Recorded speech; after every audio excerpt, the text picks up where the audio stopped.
It's October 11th, 2023. It's Actual Pearl, and it's time to get in the weeds. I apologize for the lateness. I was dealing with some updates to my computer, and then when my computer restarts, Jeremy Lambert, it does that amazing thing where it takes forever to start getting everything up and running. So much like most people, it was a slow riser. But Jeremy Lambert's here, as always. How you doing, Jeremy? I'm fantastic. It's Wednesday, October 11th. The 2023-2024 Colorado Avalanche begin their march to the Stanley Cup tonight against the Los Angeles Kings. Nathan MacKinnon back, Cale Makar back, Jonathan Drouin on the team. Let's go. Yeah, it's an Avs jersey, Dave. Let's go. We got the hat right here.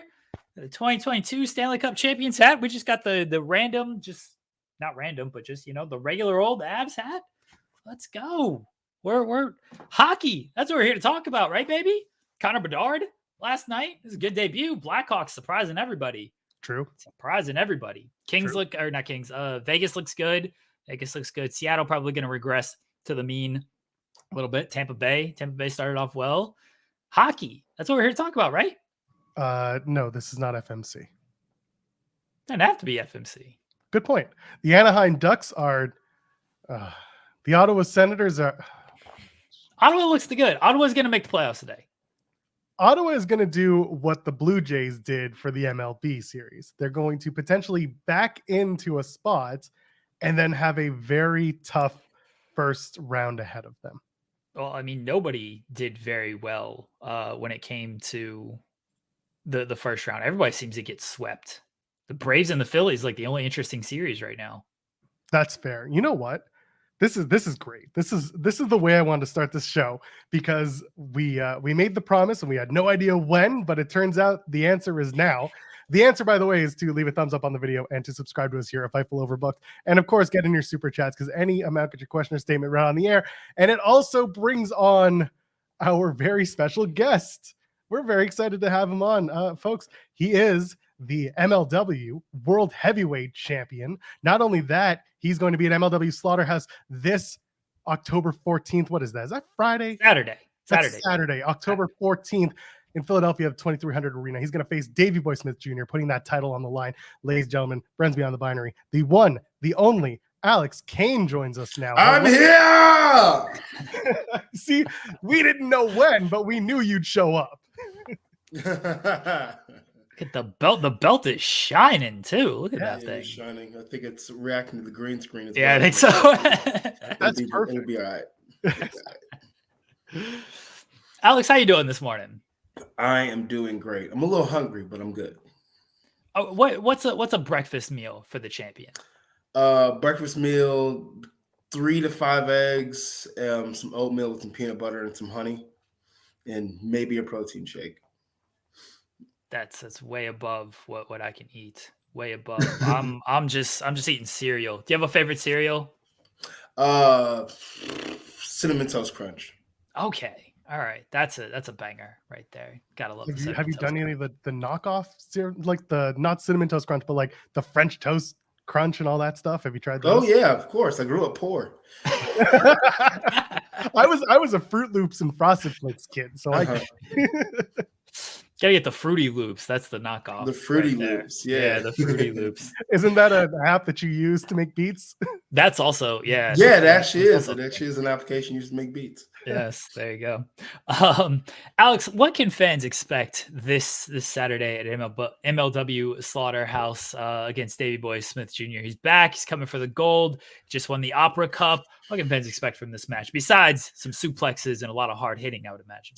Man, look, you can expect for him to fail like every other generation of Smith has failed to become world champion. That's what you can expect.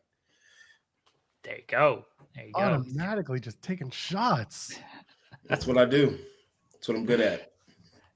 How's it been under the MLW banner now being on Fight TV? We had Court Bauer on just before the first fight show. And, this is something that you guys have been working on for a while, because Fusion would kind of air just on various networks. It would always be on such a big delay and everything. Now we got Fusion. We're getting matches within, a couple weeks of when they taped. Mm-hmm. Instagram Live specials, which you've headlined. How's it been under the Fight TV era thus far?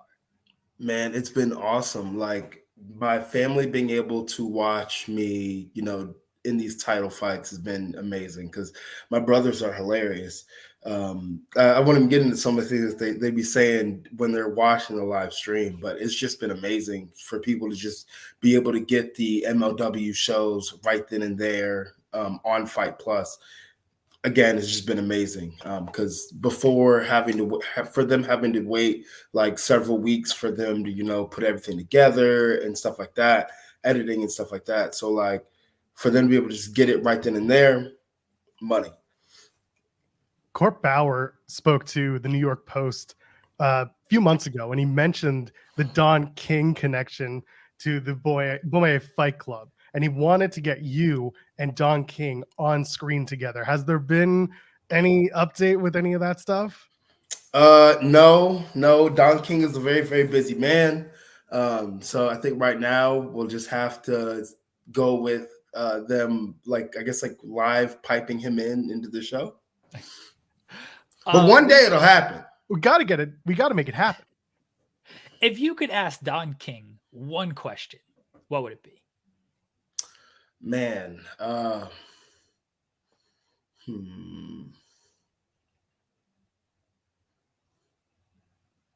How do I become as great as Mike Tyson? That's what I want to know.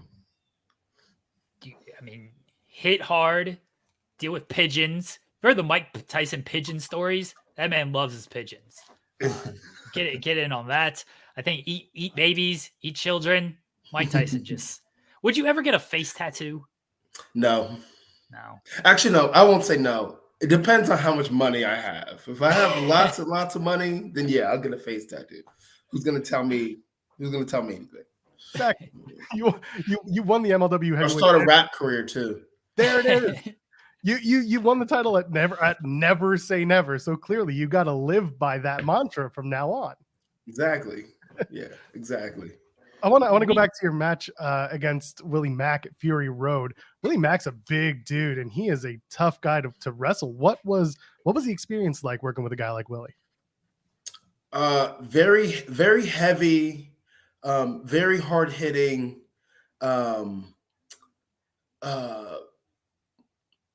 Like there was a spot in the match where we were outside, and I think I threw him in the barricade. He threw me in the barricade. I was talking crap to him while he was kind of bent over. He headbutts me. I sit back in this chair.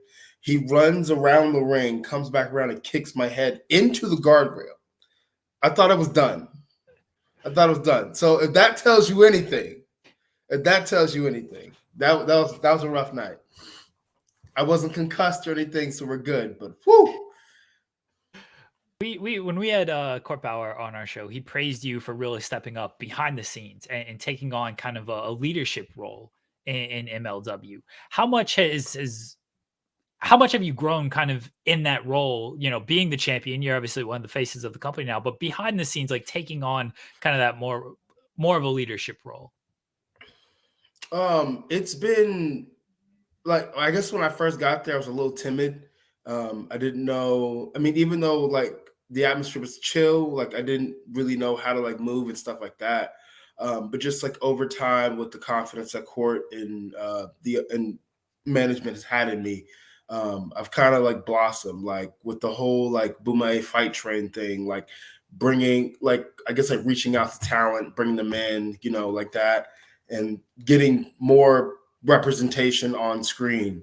And then like because Court told me, once I won the belt, it's like, you're the locker room leader now. So like however you want the locker room to be is how it's going to be. So like I'm just trying to foster an even more chill environment where, I want everybody to get along. I want everybody to watch each other's matches.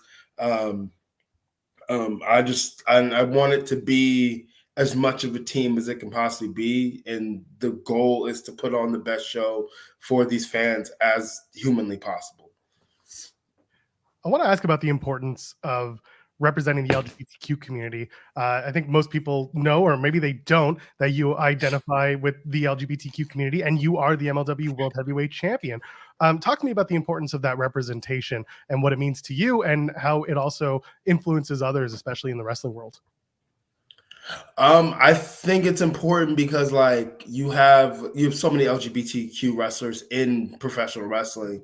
And some are just on the come up, and some are already at the big stage. For the ones that are on the come up, like you can look at me and be like, okay, look, if Alex Kane can do it, then I can do it. So I feel like that's pretty damn inspiring, and especially to be a world champion in 2 years in the company, it's something to strive for. But yeah, it's very, very important to me.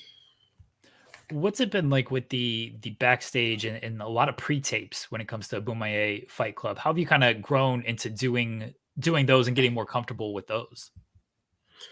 Man, if they used to call me like 6-take Alex when I first started, because it was that bad. Like it took me a while to like find like my groove and like my style. Like it takes me a good bit to get warmed up. You got to get the juices flowing. The creative juices got to get flowing. And then like also one thing that I learned that helps me is like listening to rap music. Because there's always a great bar in there or something that you'll hear and you'll be like, oh snap. Like, okay, I can piece this together, piece that together. Boom, we have a great promo. But like now I'll get it in like 1 or 2 takes or whatever, and that's all I really need. But it's helped my promos outside of the company. It's helped my promos in front of a live crowd. I'm just comfortable. Like I'm ready to let off these shots at any time. Okay, I've got to ask a follow up when it comes to the rap music. Yeah, Joel knows. Favorite rappers, top 5. My top 5. I'm gonna be honest. I don't have a top 5. I don't have the top 5. But I mean, I listen to a little bit of everything. I think right now, there's. Man, let me see. Hold on. Have you listened to the new Drake album? I saw you tweet a little bit. I listened. So I haven't listened to the whole album. There's one song called I guess it's I Don't Give an F. And it's him and Yeet. And Yeet is rapping his bar or whatever. And then I think Drake says money for fun or something like that. And like they have been crucifying this man online for it. And it's been the funniest thing. Because then I saw one video where Yeet's rapping and Drake's like waiting, money for fun or whatever. So it's just a bunch of videos like that. But I like Chief Keef. I like Young Dolph, rest in peace. Key Glock. I guess I do have a top 5. I'm trying to find this dude's name. What is this? I guess Yeet is on there. His name's 22GZ. He made the song called Twirlanta, and it is just great. It takes a while to build up to get to the actual beat drop, but it's just good music. Oh, so this is more new school stuff. See, I don't listen to any of that. I'm a old school. You got to listen to some new school stuff. I'm set in my ways. I am way too set in my ways. The Drake album, the only thing I liked was the J. Cole verse. Everything else I could leave behind on that album. Mm-hmm. I'm one of those people. I don't listen to much of the new school stuff. You mentioned Tutu. I apologize that I forget this man's name. Twirlanta. There you go. Him. You represent the South scene a lot, going back to Action and everything. What's it mean to you to represent that scene still? Man, it's dope, especially. I was kind of made aware of this. I didn't really see myself as this, but Sean Dean, when I had won, it was either before I won the belt or after I won the belt, he kind of called me the dark horse of my class coming up at the WWA 4. I was trained by AR Fox. I was kind of dark horse because I did everything my own way. I didn't follow, the trend of what everybody else is doing. Everybody else is going to a particular show called Evolve. and they were trying to get on that way. And I decided that it was more important for me to get my reps in and to wrestle than to, try to kiss somebody's tail to get on to a platform. I just grinded my way out. And to come up how I came up, I was in this show called the Future Showcase, which is done by the SCI tournament. And it was me, this guy named Nolan Edwards, this other guy. And that show kind of put me on the map, because there was really nobody else that had like a suplex style, I guess we call it a gimmick. And so to be able to stand out in that way, and from that moment on, my career has just been on this rocket ship type trajectory, even now, and it's still going up. So to be able to represent the Southeast in the way that I am, sometimes it doesn't feel like my impact or I guess my footprint on the Southeast is that big, but every now and again, my peers down here will remind me. Last year, you had a match against Billy Starks. Mm-hmm. She's a very special performer, a very special wrestler. Talk to me about working with someone like Billy, who seems to be taking the wrestling world by storm in her way. Man, Billy is a bully, dog. She is a bully. She is a bully. You think I'm bad? She's even worse. Let's hear it. Come on, spill. She's just mean. She be saying some of the slickest stuff. I can't even repeat on here. She be saying some of the slickest stuff. No, you're good. We're past 15 minutes. Do whatever you want. And at the time, I think she was 17 or whatever. So it's wait till this damn bell ring. Wait till this bell ring. I can't put my hands on you right now, but wait till the damn bell ring. But no, I mean, other than her being Bully Starks, that's an alter ego of hers. She's truly really special. One of the, I think a few shows after that Future Showcase match, she had tweeted about me or something, and she was listening to this one guy, his one guy's podcast, and the guy was saying that I was next up if I wanted it. And she was like, okay, we're going to see. I'm on the show with the guy. We're going to see what he's about. She watched me wrestle, and she was like, okay, yeah, this guy is definitely next up. And then the relationship kind of grew from there. She has this thing called the Big Starks brand, which is a I guess you would say a knockoff of the Big Baller brand. So then everybody has knee sleeves and stuff like that. We all represent. And I signed to them. This was a few months before I signed to MLW, so I signed to them or whatever. And we made it a whole big thing. But it was just a way to shine a light on up and coming talent that is out here, getting it. But she definitely is special. I mean, outside of her being Bully Starks, she's a pretty dope human being. Isn't her? She doesn't like that. She doesn't like that I talk so much crap. I especially talk a whole lot of crap online. She doesn't like that, but it is what it is. Isn't her being a bully a direct tie to Mouse? Mouse is the one just my kid's gonna beat everybody. He's telling her she sucks when she loses and everything. She's gotta return that energy to somebody else. I'm blaming Mouse for a lot of this. I definitely blame Mouse for a lot of it. Mouse is a menace. He is a menace to the highest degree. 100% is an absolute menace. I want to comment on something and ask you about something. So Effie kind of made some headlines and some waves with basically just saying being a TV star does not mean you are a draw in the world of wrestling. And I saw you kind of repost this. I want to get your thoughts on sort of what Effie had to say about that, of just because you're on TV doesn't mean you can make all this booking fee, or you're going to bring in hundreds to your local independent show and things like that. Yeah, I mean, I said Chef Effie was cooking, and he really was. I see so many guys that are on TV. They're not even the guy where they're at. They're not featured on television, but they have that whatever. They have one of the big three acronyms next to their name, and they'll act like they're a star, so they'll charge all of this money. Like I had one show that I was on.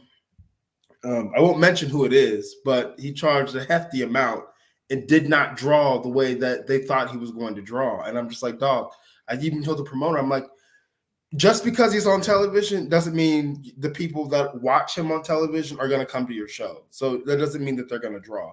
Also, if they're not prominently featured on television themselves, what do you obviously their company doesn't believe in them that much. So why do you have so much faith in them?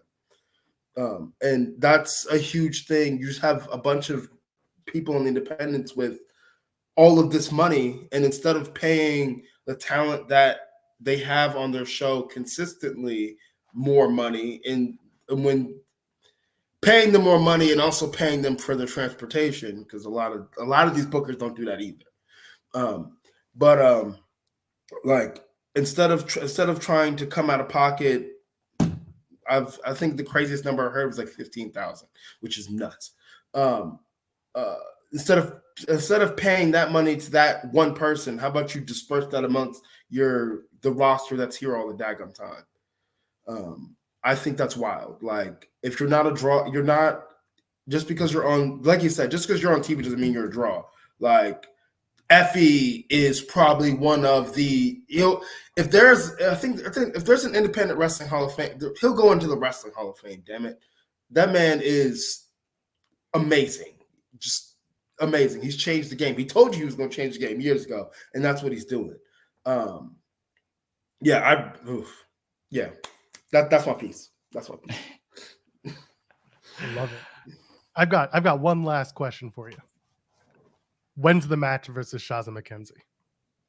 Man, I don't know, bro. I don't know, but somebody needs to quit being so scared. It's gonna be a banger match. It's gonna make money, and it's gonna be overall fun. I have one booker that he might book the match. We'll see. He might book the match. But he was like, "She's gonna kill you." I'm like, "You wild for saying that. You out your rabbit ass mind," is what my mom would say. What your rabbit ass mind if you think. When you're on this show, you win your matches. We've come to realize this. So first of all, you got a great chance coming up at Slaughterhouse on Saturday, October 14th. MLW at Philadelphia's 2300 Arena. You're taking on Davey Boy Smith Jr. That world title on the line. Alex Kane, thank you so much for joining us. Anything else you want to plug? Please go ahead. Follow me on Twitter at Alex_Kane11, Instagram at Suplex Assassin, TikTok at Alex_Kane11. Just remember that MLW is the game's best kept secret. We got diversity in there. You got Me and the Boomay Fight Club. You got super heavyweights like Jacob Fatu. We got the next generation like Ichiban, Love Dog, and Nolo Katano. We even got hardcore wrestling, dog. I mean, not full on death matches, but we got hardcore wrestling. Rich Page and Raven. Stream MLW Fusion, especially when I'm on there, but always stream it. But especially when the champ is on the screen. Thursday nights at 8 p.m. Just remember that Boomay is for the people, and don't let Shaza McKenzie on the show because I can't have that. I can't have a draw. That's fine. We don't bring her on because then our boss gets angry too. So it's okay. Yeah. Thank you. And Alex. Also remember that Davey Boy Smith Jr. about to get all this work, and that is on. Boomayay! Boomayay! Boomayay! Our dude, Alex Kane. Thank you so much. Good luck on Saturday. Thank you, sir. Thank you, Alex. There you go. MLW World Heavyweight Champion right there. Alex Kane joining us, top of the show. Yeah, beef with Shaza. I like Shaza. Am I allowed to say that? You're allowed to say it, but you're allowed to be wrong. Listen, I'll be upfront. I'll be honest. Last night, I went to bed in a pretty sour mood. I'm really glad that Alex Kane joined us early in the show. That really did raise my mood. I'm feeling a lot better with that conversation. We didn't know when he was showing up, if he was going to show up. We knew it was going to happen. We just didn't know when. And then I saw him pop up, and I was like, "Oh, this is great." So thank you, Alex Kane. I think it worked. We like to kind of let everybody know how the sauce is made around here. MLW's been good to us. The one show where Court Bauer joined off top, where he was not scheduled to join. He's like, "Hey, I'm free. You want to do this?" Like, yeah, sure. So we set that up. We got another MLW guest on Friday. Won't say who it is because I don't like saying these things in case they fall through. But we did have Alex scheduled, that we weren't given a time. I was like, "Do you have a time?" Like, didn't hear anything. Like, okay. So we weren't sure when Alex was going to be on, but fingers crossed, I had faith that he would join us because, again, MLW's been good. Everybody who was needed to show up has shown up. So I'm glad it was top of the show because we got stuff to talk about. We have a lot to talk about coming off of last night in AEW and NXT. And had he joined at because we didn't know what time it was, it would have been very hard to plan our conversations of we're rolling on something. And then Alex Kane pops up. It's like, oh, pause this. And here's Alex Kane. So it was good that he jumped. He was on the top of the show. We were just bantering about hockey for a little bit. We got to interview him. And now, Joel, so what do you want to talk about? I have a lot to talk about. And I know that someone before the show started had mentioned hey, why'd you do the thumbnail like this? And why'd you there's two reasons why I picked, and I do create the thumbnails. There's two reasons why I picked it. One, I had to do the AEW and NXT. I do try to balance what we talk about on the show, especially with the thumbnail. I want to be open and honest to our listenership, to our viewership, and also I want to be responsible as this show goes. So I want us to be able to have both shows represented. Last night's AEW show was largely really good. There was a lot of really good wrestling on the show, is really what I'm getting at. Both NXT and AEW presented very different shows. That's a strength in a lot of ways, and it gave a lot of wrestling fans a lot of different things to watch. And yeah, you know what? Maybe I did go a little personal in terms of my choice for the AEW part of the thumbnail, but also I have a lot to say about it, and I want to be able to say that. And I'm gonna take a page out of Ariel Helwani's book when we get to it, because there's just a lot that we're going to talk about. So overall impressions, Jeremy, because I know you were also watching both shows last night. I was covering. So we like Jeff Valley Driver. I have nothing against him. He's given us some bits on this. So I'll just pull up the chat here. He says, "Well, I can preemptively respect you guys for feeling strongly about the MJF segment. Did you really have to make the thumbnail super positive for WWE, super negative for AEW? 2 title changes happened." Joel explained why he made the thumbnail the way it was, and I back Joel on that. I understand where Joel is coming from. I take issue with the fact that you think Joel went super positive with WWE with this thumbnail. This might be a hot take, Joel Pearl. I might say something hotter than whatever you're going to say about this MJF angle. Let's go. Both shows last night were not good. I didn't like either of these shows. I think that a lot of that is because we built it up in our heads. And again, and this is a Jeff Valley Driver special that we're taking, right? What's the saying? I always forget what it is, but just about setting expectations. Speculate, don't expect. Exactly. We had a lot of speculation. You and I spent weeks just throwing stuff at the wall. I don't think we were upset that our predictions didn't come true. No, I never care about that. Yeah, I just don't think both shows were at their best when there was so much dick measuring online between, honestly, it was a lot of Tony Khan putting stuff out there, and then it's always very interesting to me to watch Tony the promoter on his personal account putting stuff out there, and then the WWE branded account, socially speaking, put out their whatevers. It's just it's like a machine versus the guy. It's very David versus Goliath in some ways, and I think there was just a lot of build. And Monday night was hilarious because everyone was like, "Do the thing, do the buy-in, do the Suzuki match," and every step of the way Tony was doing it, and we were all just like, "Yeah!" And then Tony replied to the guy being like, with the Roddy, GIF, the go F yourself, or who gives an F.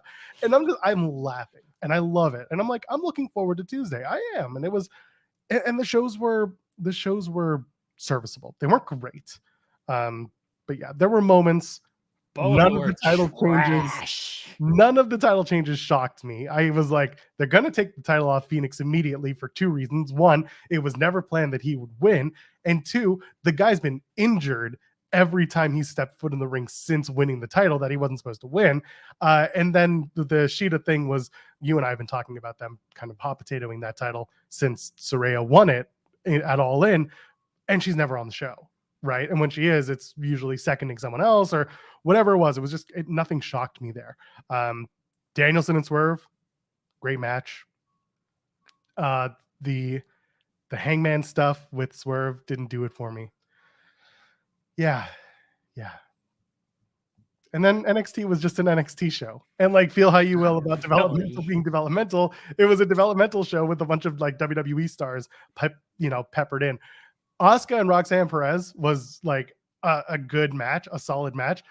Asuka was clearly having the time of her life, and Roxanne was very clearly like super excited to have the opportunity to do the match.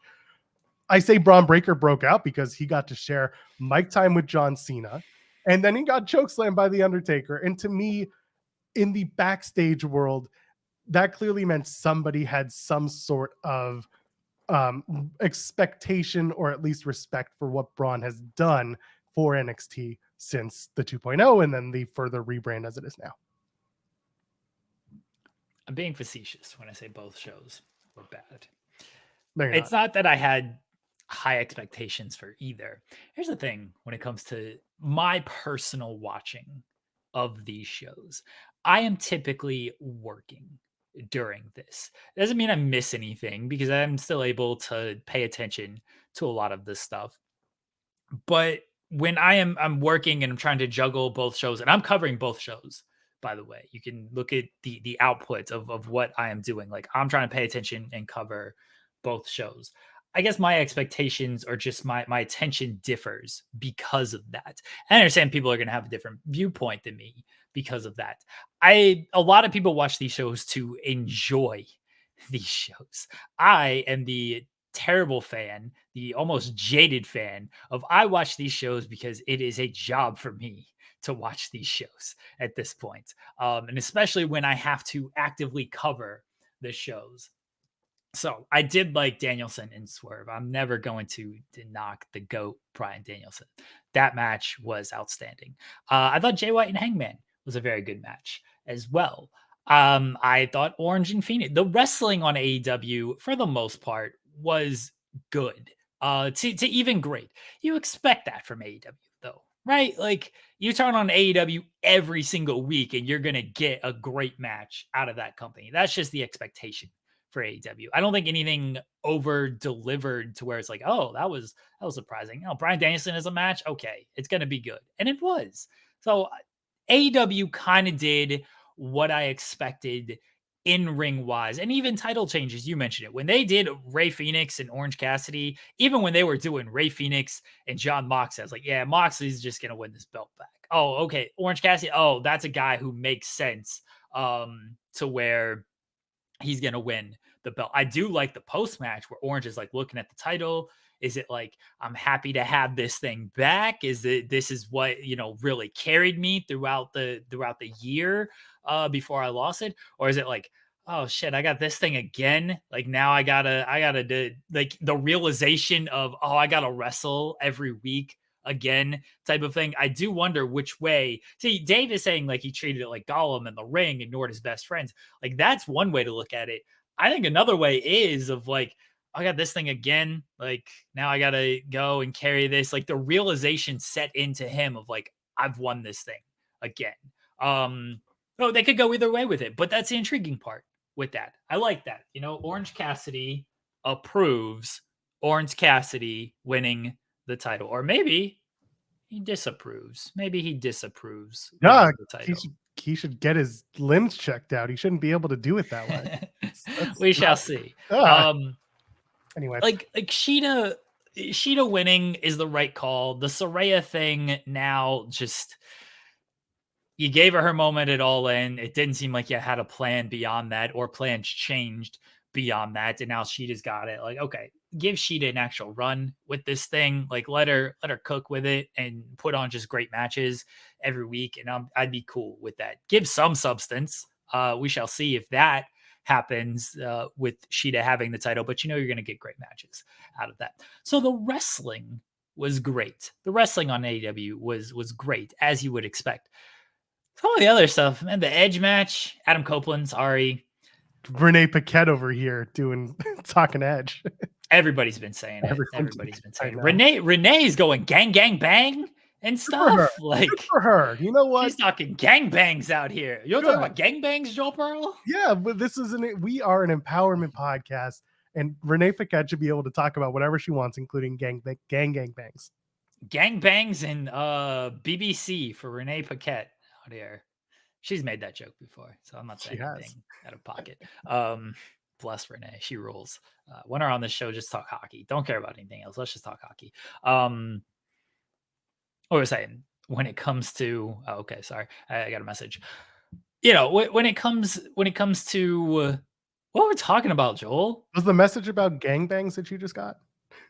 Message? No. I want to interject. We were talking about the matches, and we were talking about things that worked and things that didn't work, and on AEW specifically. Oh, Adam Copeland, this guy, this little bitch.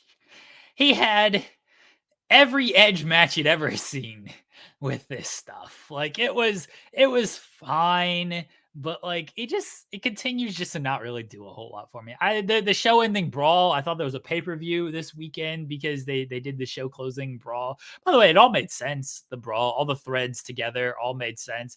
They did exactly what we talked about on this show when it came to Danielson and Swerve and Jay White and Hangman. And that's, here's Hangman making sure, Swerve has to play it clean by coming out and taking the crown from Nana. And then here's Swerve getting Nana, making sure that Hangman doesn't get the victory over Jay. Like it went sort of how we expected on that, or how we predicted on that. But yeah, the wrestling was good. Some of the other stuff, I'm trying to think like what else actually happened on the show outside of just the very good wrestling. What did you think about the Toni Storm stuff? What do you think about the whole presentation throughout the night? They did a couple of little silent movie stuff, and what do you think about Toni Storm? I thought it was smart, because if you were going to turn away during commercials, it's like, oh, wait a second, maybe I don't, maybe I don't turn away. Maybe I do want to see what's going on here. So I thought it was a good use of Toni Storm in that manner. And then she came out and she beat Ruby Soho with a shoe, which rolled. See, that part I was a fan of. The stuff leading up to it, the silent film stuff. I had that Krusty with a cigarette hanging out of his mouth after an Itchy and Scratchy cartoon, just saying, what the hell was that? Yeah, I don't know if I understand why they did it here. I don't know if you want to do this every single week with her. I think you maybe need to do a little bit more, but doing it here was at least smart, because you're competing with NXT. You want to have something rolling during the commercial of like, don't change the channel, keep watching this type of thing. Weekly, you need to do something else. Yeah, she was reacting to like the ads and stuff. It was good. It was good stuff. But here's the thing. If you didn't, I saw the first part of it online. So like if you just watch it, and you got like the campy music and stuff playing. So if you don't see it side by side with the ads, it's just kind of fun, Toni Storm, silent film type of stuff. But with the ad, it makes a little bit more sense. I was watching the fight feed, so I was like, this is just silent nothing. Right. Yeah. So people are saying, Hobbs destroying Jericho. Hey, look, that was good. I like Will Hobbs getting that big rub there. You know my saying, Joel, what are you doing afterwards? Like, what is next for that? Because that's a big moment. That should be a big deal. But if Chris Jericho just beats him on pay-per-view next, then it's like, okay, who cares? So we're going back. The follow-up has got to be strong. We're going to go to LA. We're going to go to Willie Hobbs's his home state, and we're going to beat him because he's the heel. I hope they don't do that. I hope if they do a tag match, if they do something, yeah, Willie Hobbs has to win. Powerhouse has to keep winning. And how did you feel about them doing 2 back-to-back squashes? Because they did the Powerhouse Hobbs squash, which like arguably not a squash, but it was very one-sided. And then they did the Wardlow actual squash. I think it was like the next match or the match before, they were side by side, where he beat up Matt Sydal real quick. They did it. They did this just last week. Is Wardlow returns, does the squash, and then Hobbs returns and beats a bunch of people up. They're doing similar paths for both men. Obviously, one man is working with main event talent and with Don Callis. The other man is just beating randos that you can easily beat. So one is definitely presented as a much bigger deal than the other right now.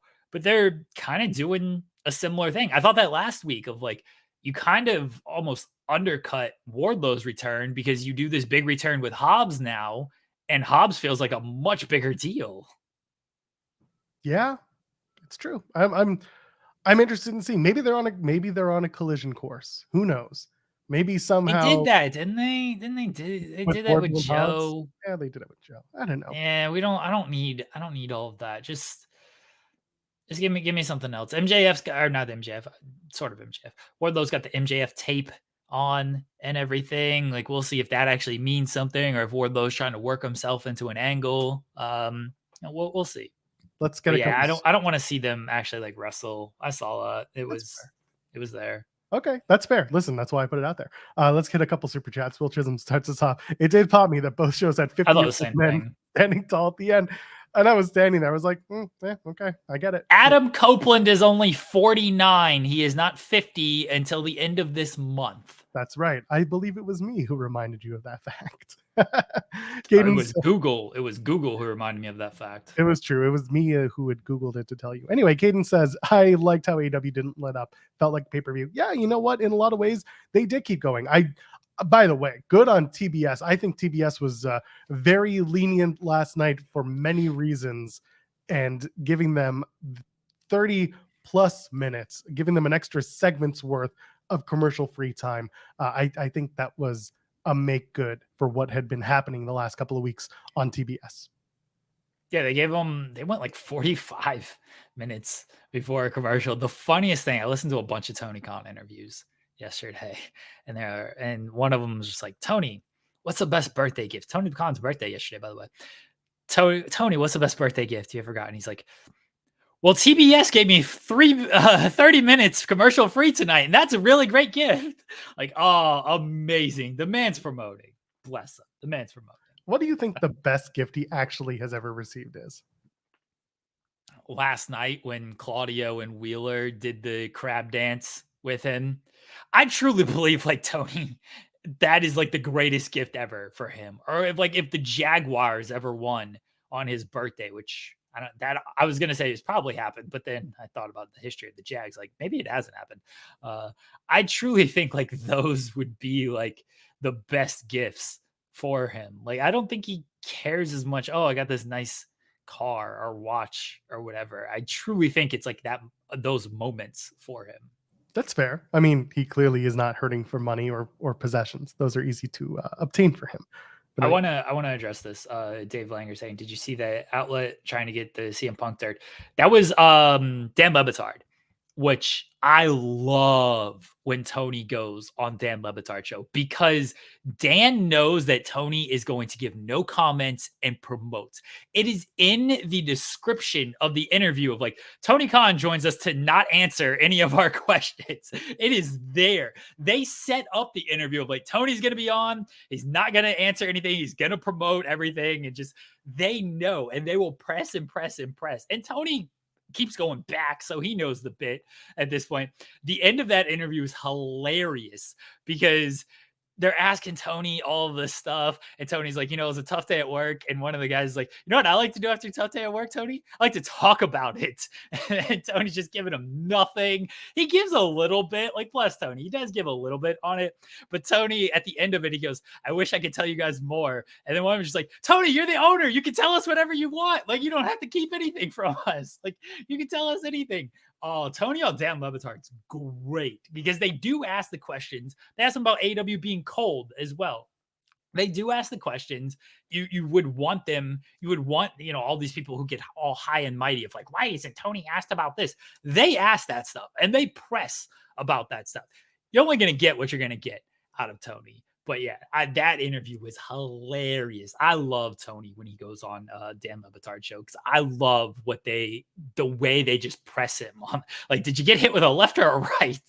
Like, oh man, they were going for it. They were going for it. Plus. And Tony's incredibly online. We know this, so of course he's going to be a part of this whole thing. And I'm sure. Listen, that also kind of shows that he, as seriously as he takes himself, he knows when to like play around with the silliness, because you don't see him tweet the way that he tweets when it comes to Fulham FC or the Jags.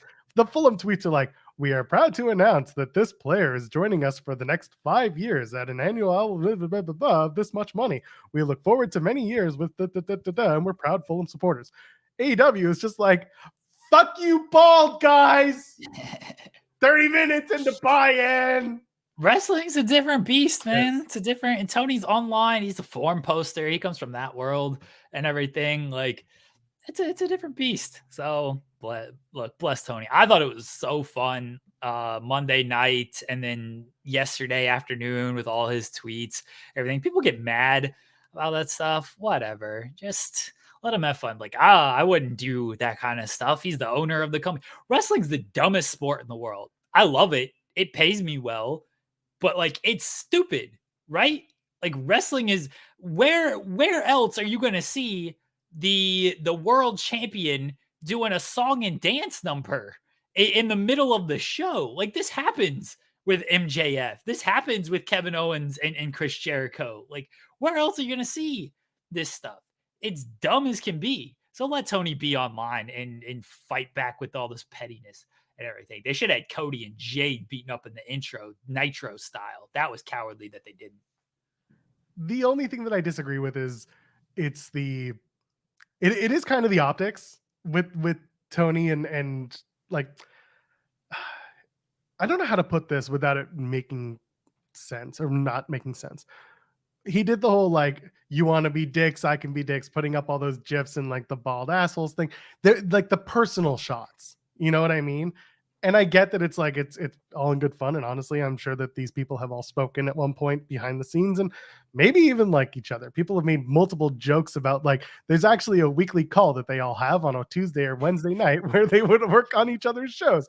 Who knows? It's when it was just it's the optics of the WWE or the NXT side is just like very laser focused on their message being NXT, we're doing this show. It's going to be great. We have these stars. They're going to be there. And then the Tony side being like, screw you, bald guys. You're fat. You're ugly. You're stupid. Not exactly that, but it was just, the optics just seem weird to me sometimes. Look, I don't disagree with you on that, but Tony is playing to right now his audience. Does this maybe stunt the growth of the audience who does find it like, oh, that's a little immature. Oh, why does he got to do that? Why can't he just be the bigger? Yeah, it could. It certainly could. But AEW was built on just being an alternative and rallying against WWE's shitty booking. Like, that's how they were built. Bullet Club invading Raw and doing, Jimmy Jacobs got fired over all this stuff and everything. Like, this is what AEW was founded on. People who were basically against WWE. And so Tony is going to rally against all of that stuff. So he is just playing to his audience. Again, is he maybe stunting the audience a little bit? Possibly, but he's going to keep doing it. And yeah, look, Chi-Town Spurs says Piss Ain't Company. Everybody's made their jokes and everything. Everybody's taken the petty shots and everything. Does Tony lean in a little bit more than anybody in WWE in that position? Yeah, 100%. He does, because he's online with that. Triple H ain't online tweeting this stuff. There's also a personal stake in this as well. Triple H doesn't have, he has a financial personal stake, but it's not the same money as what Tony has into this, in that it's his company, his founding, his money. Triple H's big corporate entity, the money comes to me. It's my livelihood. Tony is, the money goes in, the money comes out, and it's still my livelihood. So I kind of understand the feeling There's also just the way they handle and conduct business. And what I mean by that is WWE is a publicly traded company. They have investors and stuff to worry about and think about.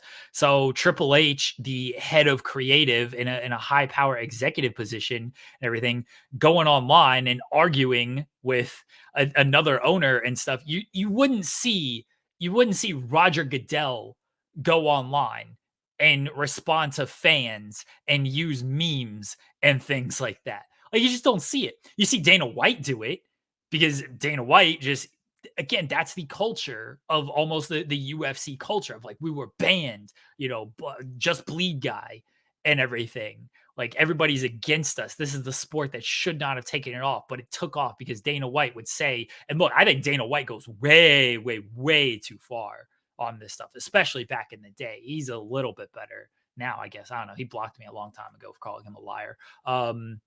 But I guess he's a little bit better now. Tony doesn't go to that extent. I think Tony has fun with it without fully crossing a line. But if it's a turnoff to you, I do understand that. I see a lot of people where it's like, oh, Tony, it's childish. Like, you don't need to do all of this. And again, I do think that there's enough people out there who feel that way to where it might hurt AEW sometimes. But I do think Tony he's playing to his online audience, and his online audience let me put it this way. The people who like that stuff are already going to like AEW. And the people who don't like that stuff probably have already made up their mind that they're team WWE and they don't care. I don't think Tony is turning off any online person with what he's doing. I don't think he's growing anything with what he's doing. But I don't think he's truly turning anybody off either, because everybody who is like, oh, Tony's being childish, has probably already made up their mind that like, yeah, I don't like this anyway. Maybe they're just big MLW fans. That's fine. That's true too. Chattown Spurs also sent a super chat saying, I understand TK going crazy. They've tried to end AEW multiple times and failed. Go off, Tony. Have a day. And you know what? He did. And I'm sure he's happy with how his show went, and there are people who are going to agree with him and people who disagree, but they put on their show, and I'm sure that they are mostly happy with how that went. And then Will Chisholm also has a super chat saying, at first I liked it, but Tony shots just made me remember how he responds to Big Soul with the attacks. So there you go. That one was unnecessary.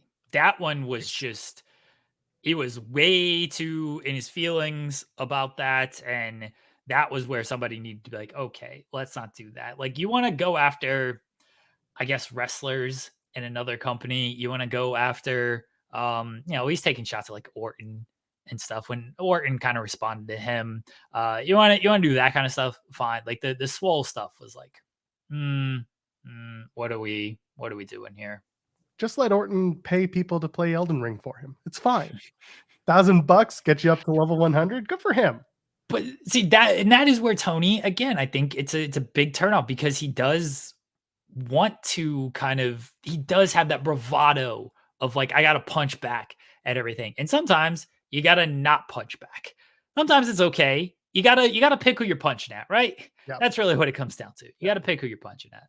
Cyclops Better Than Logan sent us some bits over at twitch.tv/Fightful Gaming. Do we still get paid off of that? Anyway, the way TK comes off on Twitter makes it look like he has little brother syndrome, and that WWE tactics got to him, to me at least. And again, it's optics. And if that's the way that you're seeing it, then that is the way that you're seeing it. Tony might feel a different way. We don't know, but we sit here and we talk about it. Why Syllable brings up, he went off on the female reporter. That was Ella J, by the way. Yes. Asked him about the women's use, and he brought up NWA. Yeah, again, he doesn't handle everything the best. I'm not defending Tony on that. Go watch our interview with Ella J when Jensen and I had her on the spotlight. We talked about that. He doesn't handle that stuff the best. I can't defend the Big Swole stuff. That was terrible. Shouldn't have done any of that. But when it comes to the WWE shots and the stuff that he was doing here, I didn't have an issue with it. It's not black or white with everything, right? I don't have my mind made up of like, I'm going to defend Tony on everything, or no, everything Tony does is bad. It's circumstantial. Someone in the chat asking what little brother syndrome is, and it's essentially you are treated like the little brother. I am the little brother. I am the youngest of three.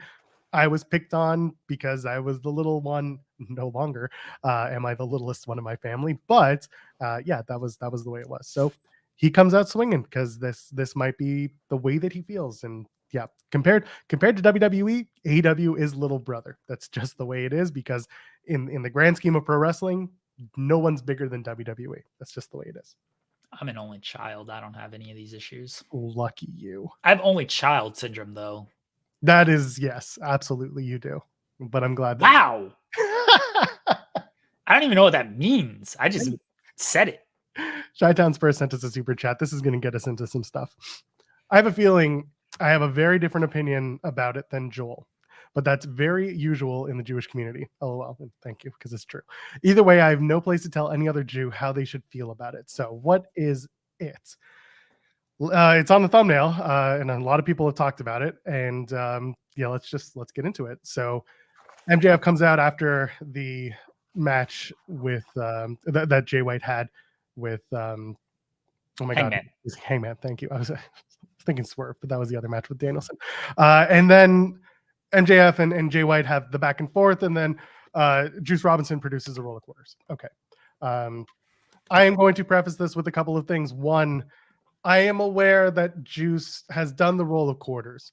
By the way, shout out Juice Robinson. I frigging love Juice Robinson, the human, the performer, the perpetually offline guy, because he's not going to see or hear this.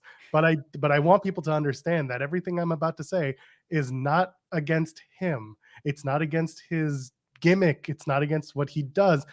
My problem and everything that I'm about to say is stemming from my experiences as a Jewish person. I don't speak for everyone. I don't speak for anyone but myself. Some of you are going to agree with me, and some of you are going to disagree with me. That's okay. Okay. So I'm saying that at the top. And before you all comment, live chat's different, but like commenters, just hear me out. That was incredibly tone deaf. Period. End of sentence. Jeremy, back to you. No, God, I don't even know where to start. I'm not feeling great mentally the last few days. Okay. I mentioned Ariel Helwani at the top of the show. He spoke for about 15 minutes about being a Jew and the effects of what's going on in Israel and how it affects him and his support and all that stuff. I'm not going into that, but I'm going to tell people what I said in circles, because I tend to keep that shit pretty tight. I have friends there. I visited Israel multiple times. I don't like the government there. I don't like what's going on there. I don't like the treatment of anybody there. I'm upset by what's going on over there. On all sides. It fucking sucks. That, and then the memes started coming out a couple days later. You know, your Jewish friends are not okay. And there's a lot of support groups going on. And I think it's wonderful and I think it's amazing. And I hope that you will all understand that we are all, as humans, processing this differently. Some of us are saying everything sucks. Some of us are feeling certain ways. I had a conversation with someone and I said, I try to be as moderate as I can and see as much as I can from everybody's side of things. But unfortunately, sometimes moderate views gain moderate results.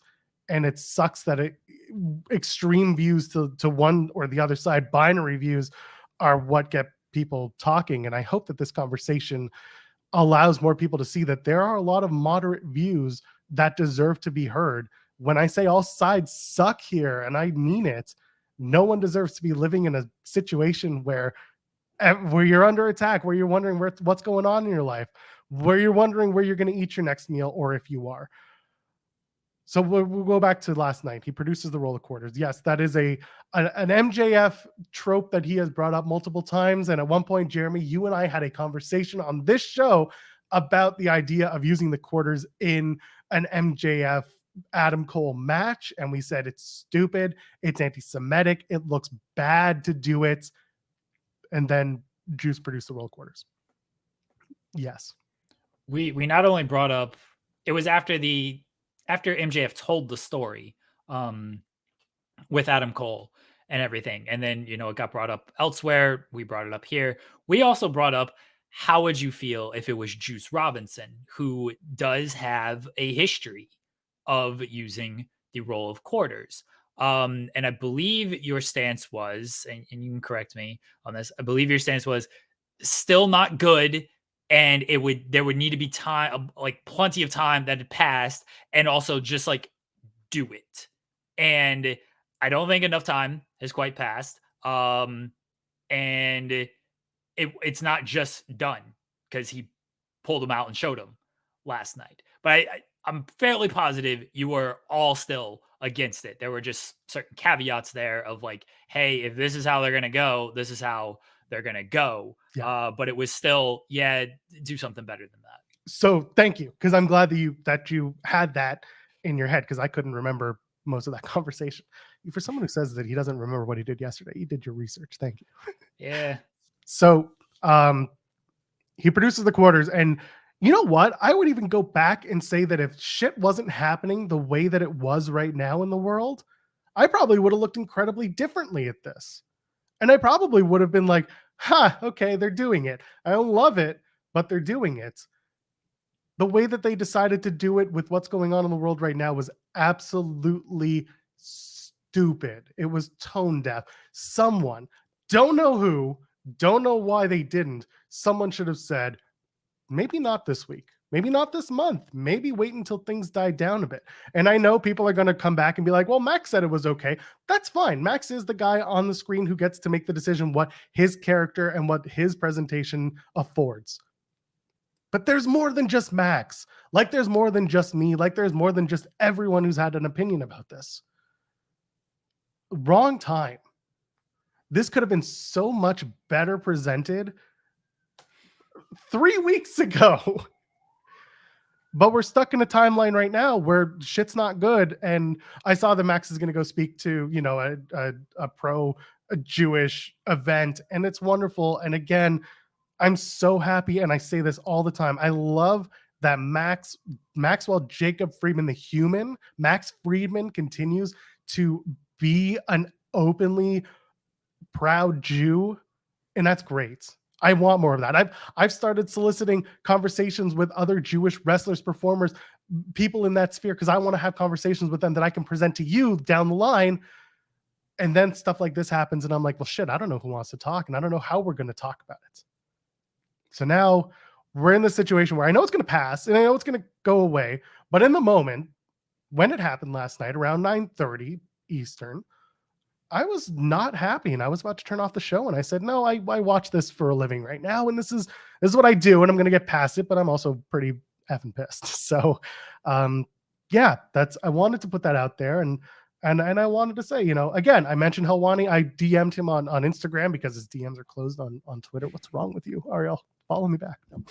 But I did thank him because he said a lot of things that I agreed with and made me proud to be a Jewish member of the media in this combat sports, wrestling, whatever the hell sphere.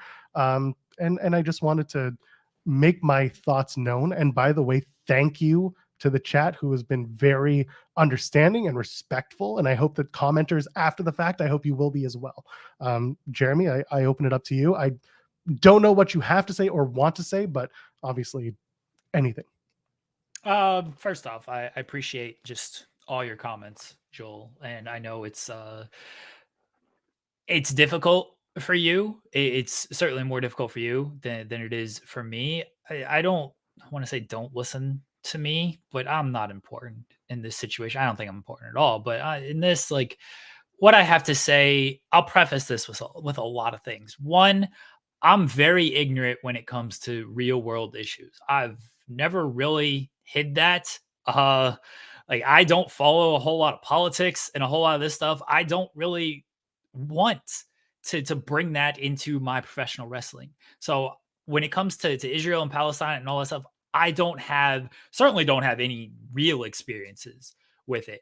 But I can't even say I've read past like more than one article on it.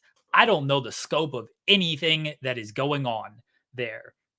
So it didn't fully register with me of like the timing was a bad part of this. The wife had to be like, yeah, especially with everything going on. I was like, oh yes, that's right, everything going on. Like this makes it far worse. So I'm very ignorant when it comes to that. I try to educate myself the best I can, and I do that by listening to people like Joel, who actually, understand and just are educated on that. So that's the first thing. The timing, based on what I've read, based on what Joel has said, not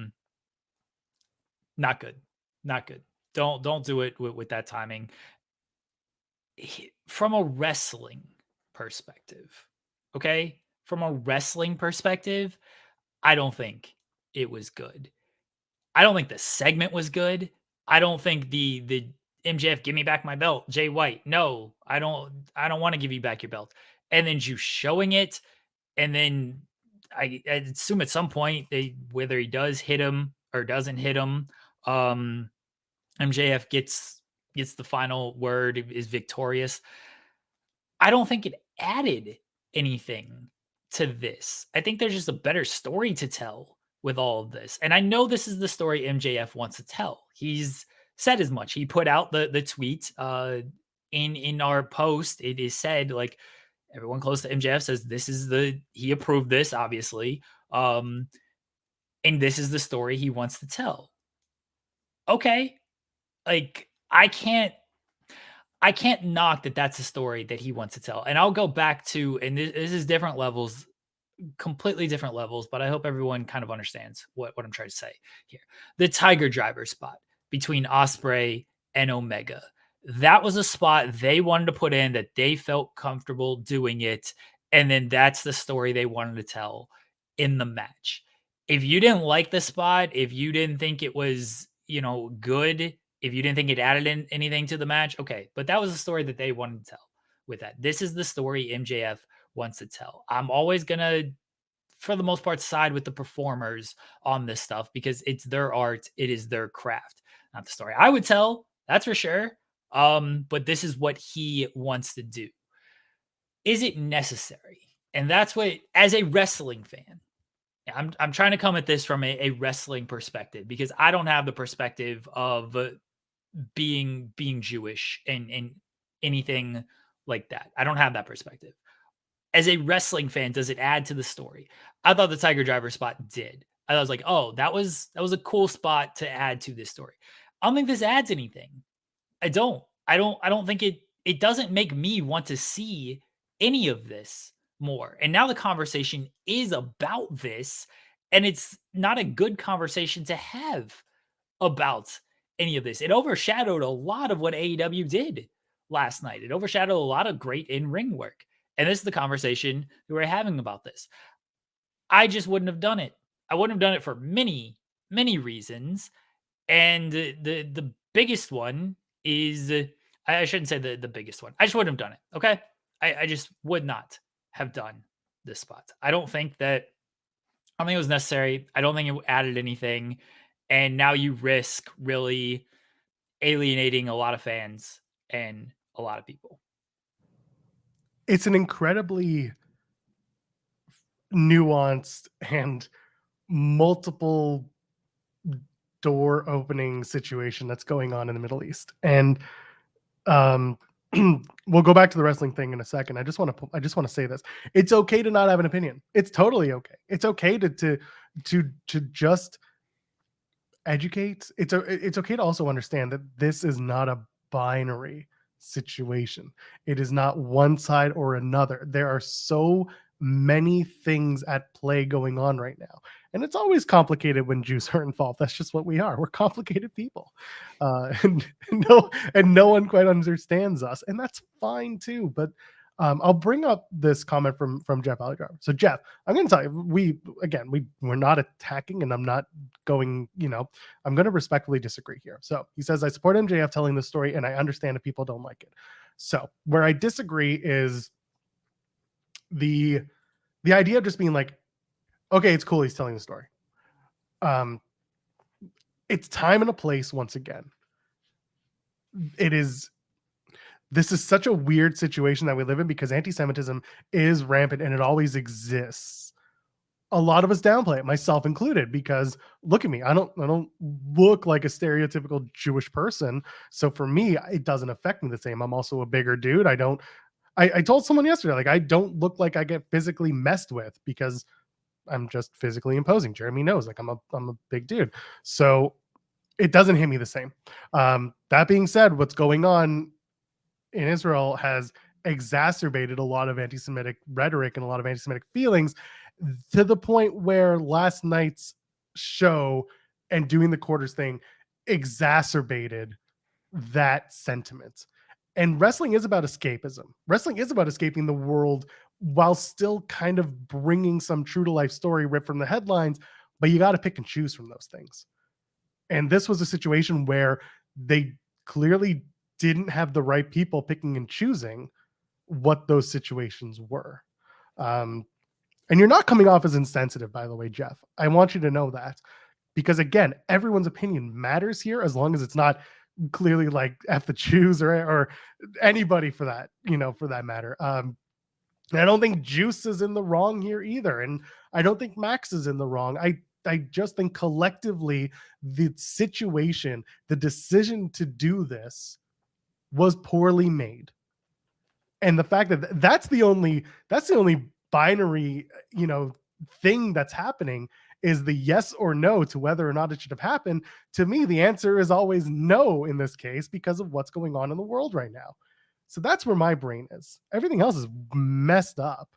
And that's a whole other can of worms. But I want to get the super chat from Will Chisholm. A very generous one. Thank you, Will. It says, as a black man who's married and have a child with a Jewish woman, she saw it and felt some way. She understands it's wrestling, but it hurt her, and it's the same reasons you, Joel, me, explained. I think all wrestling really needs to stop, and let's get Keats. Yeah, and again, there's a way to portray it. This wasn't the way to portray it. This was an opportunity that, when presented, could have been like, let's wait a little while, and the irony, of course, Jeremy, is you and I a couple of weeks ago or a couple of shows ago being like, they've got X amount of weeks until Full Gear and they've got so many stories to tell. And this is one of the beats, but I don't know, like, maybe they could have moved the beat to another beat and switched it with beat number 4, whatever it is. They decided that it was now. And we're like, they have so much time. And then they're like, oh shit, we don't have that much time. That's what's frustrating. And that's wrestling. And again, doesn't make it right, but it certainly makes it a little more frustrating for people like me and people who may feel the same way I feel. Again, I'm not telling anybody how to feel. I certainly respect what Joel has to say, and our chat's been very, very generous and very, very understanding with this. I'm trying to approach it from a wrestling perspective on this, and maybe that's where I'm wrong on that. Is I'm only looking at the wrestling side of things, but I can't give any perspective of how a Jew should feel about this or anything like that. So I don't think it added to the story. I've seen people say that, like, oh, well, was it wrong when they did Muhammad Hassan? Like, where was the outrage there? One, Twitter wasn't around, because if Twitter was around, there would have been plenty of outrage. There was plenty of outrage, let's be honest. The damn character got pulled. The whole thing got nixed because the media was like, what the fuck is this? But this is the stupid thing of like, oh, well, nobody said anything when WWE did this. They didn't fucking make it right then either. And again, we have louder voices now because of social media. Like, I'm sure if we had Twitter and stuff back then, it would have been just as loud and be like, no, what are we doing here? People go to wrestling for different things, right? Some people, you mentioned escapism. People don't want this real world storyline unless it is actually like the wrestlers involved. We get the backstage drama and everything, but they don't want any type of religion, politics, anything like that in their wrestling. And I completely understand that.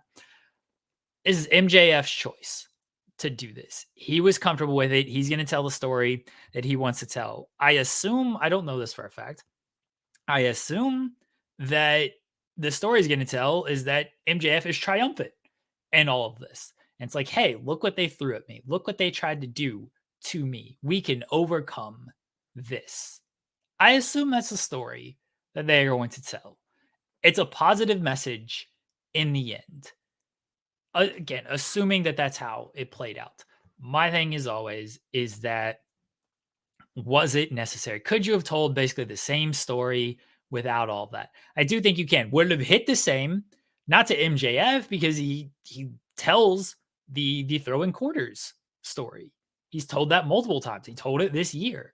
So to MJF, this is an important story to tell. I'm going to trust him with that. But I don't think that downplays how many people are feeling about this, about the angle, and about just Juice pulling out the quarters. Again, I understand MJF's perspective. I understand this is a story he wants to tell. That does not mean that because MJF wants to tell it this way, that everyone just has to get behind and be okay with it. Will sent a super chat saying, as a 33-year-old man, I remember how I felt when DX dressed up like the Nation. Yeah. It's, again. And there's a reason. Sorry, Joel. No. Go ahead. There's a reason that shit gets cut off of Peacock now. There's missing 30 Rock episodes because they do blackface on that show. Like, there's a reason that this stuff is now cut out in 2023. What flew and what people thought was great entertainment in 1998, 99, all that, there's a reason that it does not play in 2023. They did a whole thing with the transsexual person. That was a whole other with Mark Henry when he was a sex addict. Just because it made you laugh then doesn't mean it's going to make you laugh now. And it'll probably, with the benefit of education and hindsight, probably make you think, oh, that wasn't right. And again, you watch All in the Family now, you're not going to laugh the way you may have back in 1970, whatever. I'm off the soapbox. I know that in a week, I'm going to be looking back and hopefully just talking about the wrestling again. But I wanted to put it out there because to me, it's important. Chi-Town Spurs sent a super chat saying everyone's going to feel different. I personally have more issues with Paul Heyman's character than this, but that's another can of worms. I'm curious as to what you mean, but I also want to point out my favorite thing about Paul Heyman is the little Yiddishisms that he adds to his character, and the fact that he'll do, like, my favorite line from him was he was just talking, doing his thing. And then this was maybe 2004 when he was doing SmackDown. He was just like, blah, blah, blah, all the Michigas. And that was the first time I ever heard him like toss out a Yiddish word in the middle of a promo. And I just laughed my ass off. So for me, I like Paul. That's just me, but I'm interested into your feelings about that. Anything to add, Jeremy, before we move along? Yeah, that segment, even before the quarters came out, sucked. The stuff of like, give me back my belt. You didn't earn that belt. What do you mean give it back? I have it. Clearly I earned it. It was awful. I didn't like any of it. And then the topper was the topper. So I'm not feeling this. I'm not feeling this feud. You mentioned the belt stealing is very good or very not good. Like it typically just isn't a great angle. It's boring. It's lazy. Yeah. Like they didn't do any of that. I was so interested in the devil stuff the other week with the attacker, and now I guess they're slow playing it, but ain't great. Ain't great. So even before the quarters came out, I was checked out on that segment. I was completely checked out and didn't like it. I'm just going to finish with this. Maria, you're in our chat. You clearly joined us late, or at least you decided to pipe up in the middle of our conversation. I will reiterate like I did at the top, and I will reiterate now at the bottom of this conversation. I am speaking as myself. I'm speaking as a Jewish man. I'm speaking as someone who has had an experience over the last few days dealing with what's going on in the world. I'm not telling anyone how to feel. I'm giving my personal feelings. Max Friedman is doing his story the way that he's doing it. That's fine. The larger conversation here was whether or not something like this in this story at this time was the right time for it to happen. So please stop repeating literally all the things that at the top of the conversation I said we're not here to talk about. And literally what I said as well of like, MJF's going to tell the story how he wants to tell it. That's completely fine. That's his right to do it. People are going to feel how they feel about it. And that's their right as well. So if people don't like it, and if people just have certain feelings when it comes to that, that is complete, especially people who are close and people who are in that community, listen to them as well. Everybody's trying to tell people how to feel. Just knock it off. Tito Ortiz is out here. Let me tell you how you're feeling. Get out of here. I still feel like shit. I wasn't on Monday's show because I felt like garbage. I'm still congested. Like I'm still sniffling and blah. Yeah, you sound like shit, Joel. Do I? I knew it. Pro Wrestling Podcast sent us a super chat saying, "Now we got a new name for the Triple B." This was actually that popped me. That did pop me. Bang Bang Belt is perfect. That is gold. Yeah. Thank you. And that's probably the one thing from that segment that I'm going to happily take away is just be like, Bang Bang Belt. Good. You can do whatever you want now. So, let's move along. I want to get. Hey, by the way, I appreciate you guys in the chat. I really do, because this is a conversation that has no right answer. This is a situation that has no right answer. But I really, really, really appreciate the respectful engagement that I'm seeing here. So thank you for that. And hopefully, commenters, you will do the same.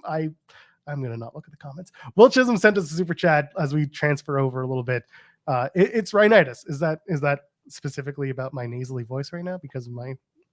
Is that about rhino? It's rhino? But that rhino is that's the nose, right?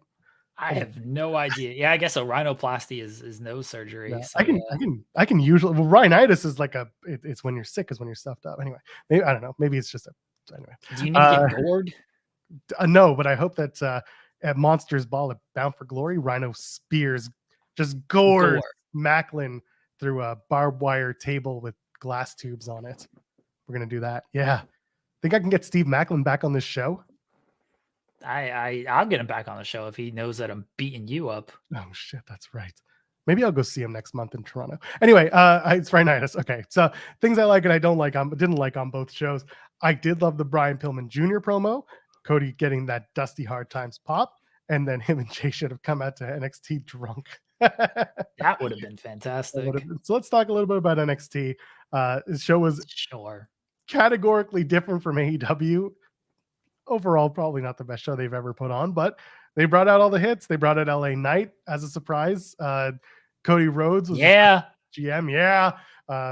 What did we want to talk about? We talked about it. He made his big announcements. He announced what everyone already knows. Not a North American Championship match. I was very upset. Yeah, he's cowardly, honestly. He was cowardly with his GM decisions. Didn't book himself like a true booker. That's really what this came out to be, right? Is that Cody heard the criticism of Dusty. This is what he did in AEW. Oh, I'm not going to give myself a title shot and everything. He should have leaned into this. Should have leaned into it of like, I'm the booker. You know what I'm going to do? I'm going to put myself in a title match and put myself over, baby. That's the Cody Rhodes that we need. This was lame booking by Cody Rhodes. Cowardly booking by Cody Rhodes. Men's breakout tournament. Dusty comeback. The Dusty comeback special. Sorry, the Dusty Rhodes Tag Team Classic returns, and he's the guest GM. So there you go, Cody Rhodes. I love that the bada bing over the top rope, whatever, is just the hey, here's how many tag teams we actually have in this company, and you'll be seeing them in a few weeks in the Dusty Tag Team Tournament as well. Basically, I did a wacky battle royal concepts. Cody being like, "This is just like my father used to do," and it's like they've done these type of battle royals before, where it's the Dynamite battle royal. They do the battle royal, and then the two men have a singles match. Usually it's the week later, but that's what it is. Like, what are we doing here? I like they do the segment with Andre Chase, and two things that really popped me. One is that they bring back Halloween Havoc as like, this is Dusty's idea. Remember Dusty Rhodes? Dusty is amazing. Is Cody here? Where's Dusty? Dusty Rhodes is fantastic. And finally, you know how this whole JC Jane and Andre Chase thing ends? They gonna fuck. They should. They're Everybody going should- to have sex. Everybody should be fucking. It's true. Right? If you take away, you should take away other stuff from this stream. If you take away nothing else from the NXT portion of this stream, take away that get to fucking. What else happened on this show? GTF, not GTS. GTF. Yeah. You know what? GTS, get to sexing, everybody. That's what the GTS, that's the only GTS I'm interested in. I don't care about, I ain't going to sleep. I'm getting to sexing. Byron Sexton? No. Okay. And anything else from the show? Oh, oh my God, I had it on the tip of my tongue and I forgot. Something else that happened from NXT that was really fun. Oh, Jade showed up and they did the whole being welcomed by Shawn Michaels. She does. She rolls. She just shows up like, what up? And Shawn's like, been wild here tonight.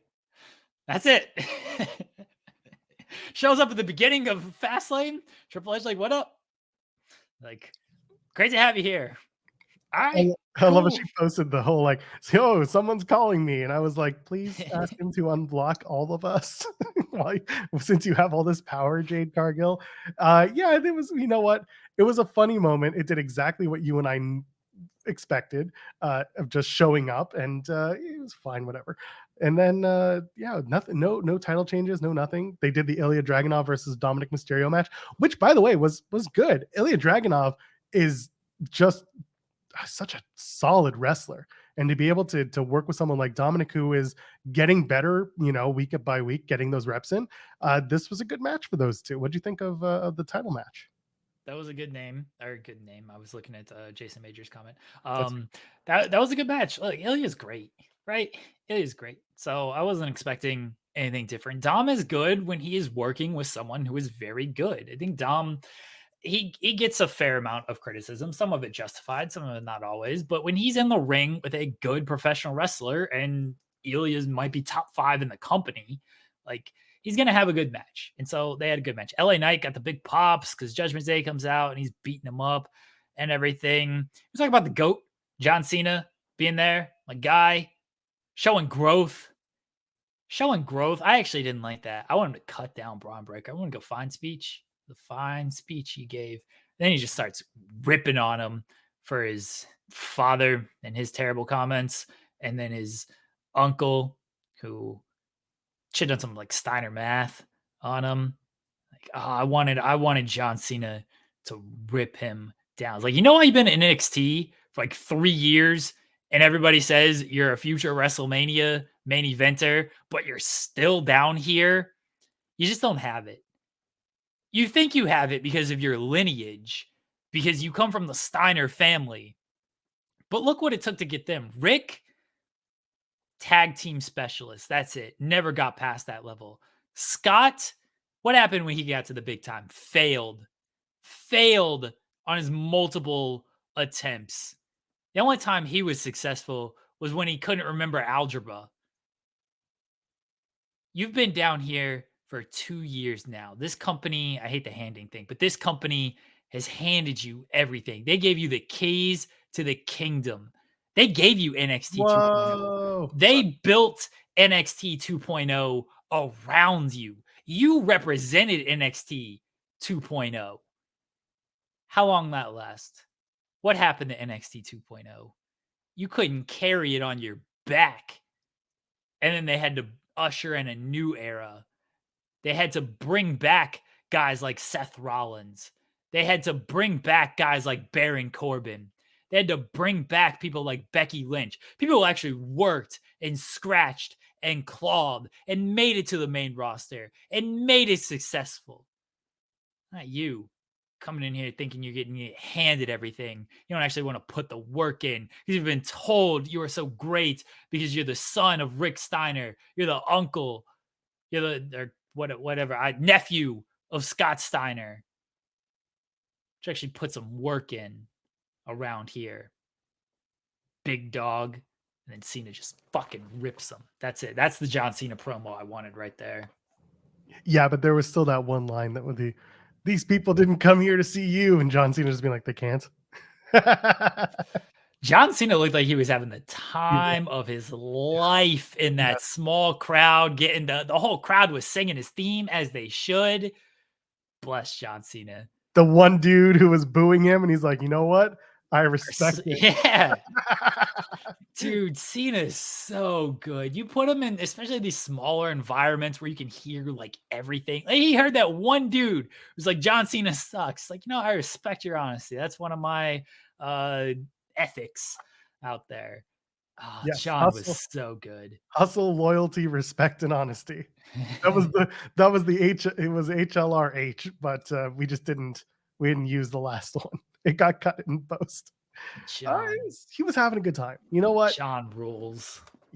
He shows up. Oh my God. This was my favorite part, by the way, the John Cena whole experience. He shows up in whatever Honda he showed up in, and then they go to commentary, and Booker T is just losing his shit. He's like, I expected him to show. Sorry, I'm not gonna do the voice. It hurts. It's like Black Snow voice. I can't even do it. Said I expect him to show up in like a Rolls Royce or a Bentley or so. He was just ripping it. Doesn't John have a Honda sponsorship right now? Well, John showed up in his gear. That's pro right there. What do all the vets say? Bring your gear. Bring your gear. Don't forget your gear. John's like, you know how I ain't gonna forget? I'm just gonna fucking wear it there. Yeah, all these people should show up just wearing their gear. Road and track. John Cena daily drives a Honda Civic Type R. That's what he showed up in last night. John's the best, dude. The absolute best. Oh, I'm gonna miss this man. I miss this man already. Friday night SmackDown, he'll be there. You're gonna say you'll see him on there. Show him on Friday.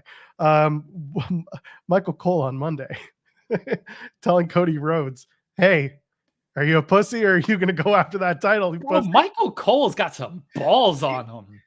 By the way, this is somebody in creative seeing the discourse around the whole like fast lane. Nobody asked the important questions, and they were like, "Hey, Michael, I got an idea." Dude, I don't think PSAs. I don't think it's PSAs. But someone just went up to us like, I got an idea. You got to go in hard and be super journalistic. And they did it, and it was really good. I really enjoyed that segment on Monday. Just asking Cody Rhodes, hey, are you pussy? Are you going to go for the title? You pussy? He's going to show up on SmackDown. He's going to punch Roman Reigns in the face on SmackDown, and he's going to go confront Cole. It's like, fuck you, Cole. See? What's up now, Cole? Just knock this man square in the face. I thought you meant Michael Cole was going to hit Roman Reigns. Oh, that'd be so much better. Michael Cole versus Roman Reigns in Saudi. Michael Cole's undefeated at WrestleMania. Roman's lost there. Michael Cole should slap. You know what? Michael Cole should interview Roman on Friday. Well, nice of you to show up. I've missed 2 shows in like 25 years. I'm working 2 shows a week. They got me working both these shows right now. You ain't defending this title since August. You don't never show up. Smack. That didn't sound great. Just a great old smack. It's like, I'm the big dog around here. Michael Cole. And then Michael Cole wins the title. Put all the belts on Michael Cole. Feud with Bayley going into WrestleMania. That's what we need. I'm a big fan of that idea. Let's do it. Bayley, if you're listening, pitch it. Let's go. Cole versus Bayley is the WrestleMania headliner. Night 1 or night 2? Night 2. That's closing everything, baby. That's true. That's a Tokyo Dome main event right there. Yeah. I want Cole to just slap the shit out of Roman Reigns for never showing up.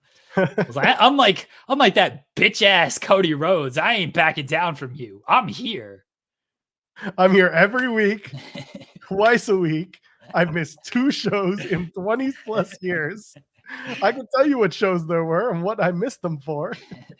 By the way, does anyone know in the chat what those 2 shows were that he said it before? Did he? I think I've transcribed it, honestly. So it was probably a Pat McAfee conversation. Yeah. He just shows up on McAfee. Anyway. Bless Michael Cole. Put all the belts on Michael Cole. All right, we'll move away from NXT in a second. Will Chisholm sent a super chat saying NXT knew what they were doing, having Paul Heyman talking to Ava Reigns. So the NXT Anonymous account, which is a very interesting and strange Twitter account that NXT seems to continue running, and we don't know who's behind it, and we probably never will. It was probably It's just some social media dude, right? Like it ain't like who's actually behind it. It's just I'm not gonna say it. It was the subject of a Fightful Select report from yesterday. That's who's behind oh boy. Oh, it. Yeah, sorry, a little too topical. The Ava Rain and Paul Heyman CM thing. Punk. Yeah, it's Punk. I like the idea of them at least teasing what's next for Ava, and I like that it was Paul, going in and pitching and being like, "You are one of us." He didn't say it, but he's pointing to his backplate on his phone. Right? It was good. Yeah, What do you think? bloodline. All right. Yeah. Acknowledge me, Joel. We'll probably have a larger conversation about this on Friday, and then we'll definitely have a conversation about this on Monday. You got very mad at me about I said Roman should return and be like, "Where's Dwayne at now? He's showing up when I'm not here." And you're like, "No, can't tease it. No. Are they not teasing something now with Paul Heyman and The Rock's daughter?" Okay, yes, they are. Here's the problem. The NXT Anonymous account has done a few things that either didn't happen or happened that week on NXT TV. There hasn't been a middle ground there. This is the first time that they could actually play off on it. And if they do, then yeah, listen, maybe Dwayne is back in conversation, but also the strikes are ending. So would he want to be coming back? Is this The Rock's attempt to Do you not listen? revitalize something? Do you not listen to Dwayne? He loves the WWE universe. When he goes out there and he feels the people, the millions and the goosebumps, I like when he like rubs his arm like this, goosebumps, everybody. When he feels the goosebumps out there, there's no rush like that. Are you saying Dwayne now, because the strike is out, does he want to go back? That's his family out there. He's home when he's out there. Joel, are you doubting Dwayne? Yes. I also think that he knows that the only people who are going to openly cheer him and love him and respect him unconditionally are WWE fans. Yeah. By the way, shout out to Jason in the chat mentioning that Michael Cole missed a Raw in 2017 for his son's wedding and a Raw after WrestleMania 31 selling the F5 from Brock Lesnar. There you go. He should take a F5 from Brock again. And then, since he missed the 1 week, but then he should just return right to the announce booth. Just like that bitch Brock Lesnar. He ain't as strong as he used to be. Made me miss the show a few years ago. Nowadays, I'm right back in the booth, baby. I need just like gangster Michael Cole of just talking down to everyone, just not selling shit, slapping the fire out of people. Like, this is what I need. Just Michael Cole is at the point of where like he just doesn't care. He cares, but like he's completely like unhinged now with Triple H, which rules. I need them to just fully go all in on this. I call it diver bitulitis, Brock. Come back and face me like a man. Push Cole, baby. Yeah, just no sell it. Just he gets it, and then he just gets up, walks to the booth, keeps calling, and he's like, Brock ain't got shit anymore. So it's funny you say that because 5 years ago, this week or something, is that Bound for Glory spot where it was Austin Aries versus John Morrison, where they did the Impact World title switch. Morrison wins. They were at the Melrose Ballroom in New York. And that was 5 years ago. 5 years ago, 2018. So remember we talked about the Concrete Jungle match with Santana? Yeah. So that was the same night. That was the same show. And that was the same time. So for those who don't know, Morrison won the Impact World Championship. He did the Starship Pain 1, 2, 3, and then Aries just got up and just walked to the back, no sold it, just peace, deuces. And Michael, sorry, not Michael. Michael Cole came over.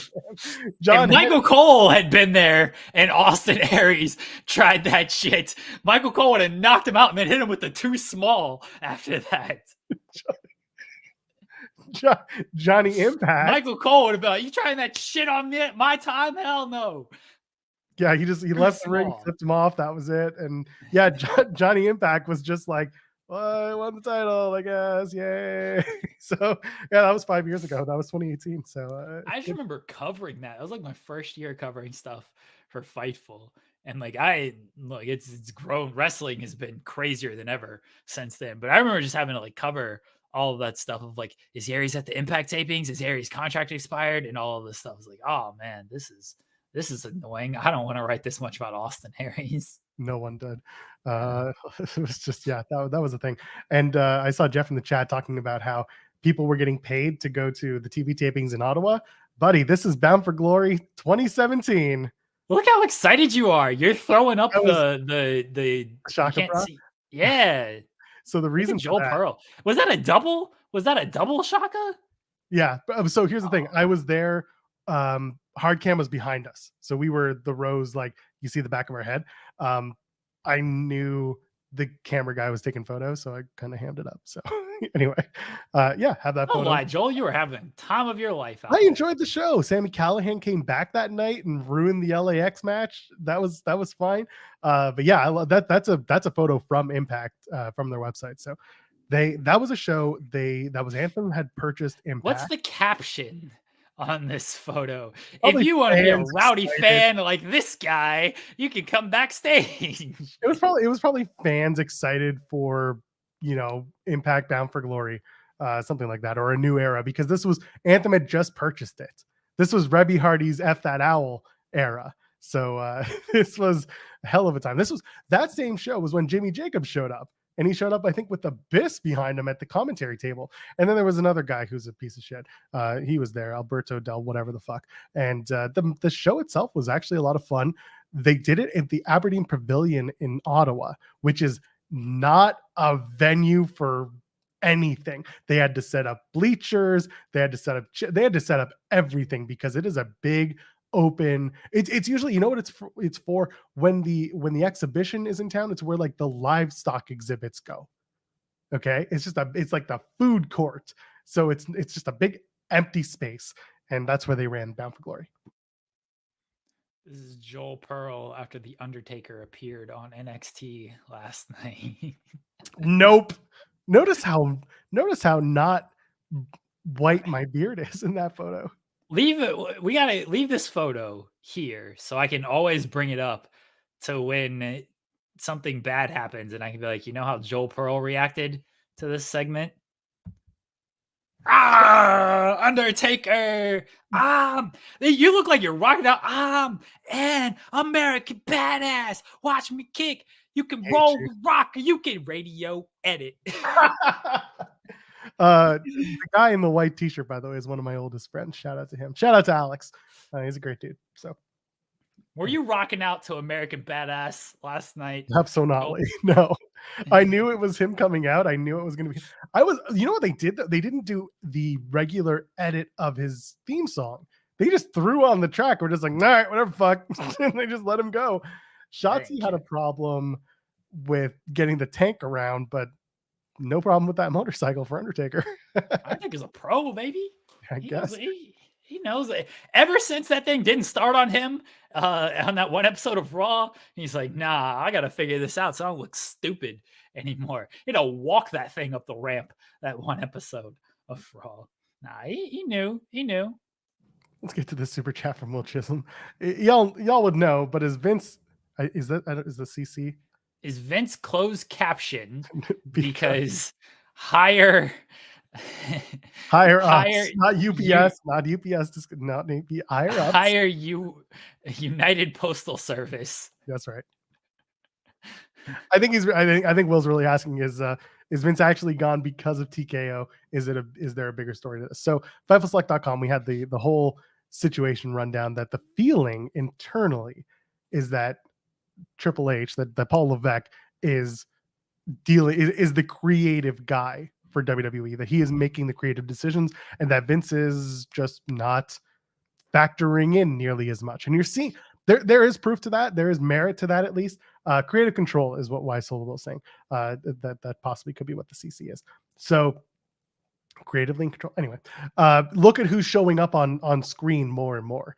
I think the funniest thing was Riccacino on Raw mentioning that so and so, and all these people showed up. Now all I need to know that Vince is gone is if Caden Carter and Keitana Chance show up, and then the next segment they show up, and I'm like, well, he's sold. So yeah, the Vince story seems to be that he's not factoring in as much creatively as before. We shall see. I feel course. like we've heard that story before, and then it changes. So it does seem like he is, according to all the reports, he's a little less than. He's not out or anything. He's still there. He's still doing stuff. He can't get in the weeds anymore. Joel Pearl. Can't do Yeah, it. someone mentioned that. That was a good shout. Yeah. We had it first. Stay away. No one else wants that name for our show. But the whole thing with Vince is out, or is he out? It's just like last Friday when it's like CM Punk walks in, but does CM Punk actually want in? Here we are.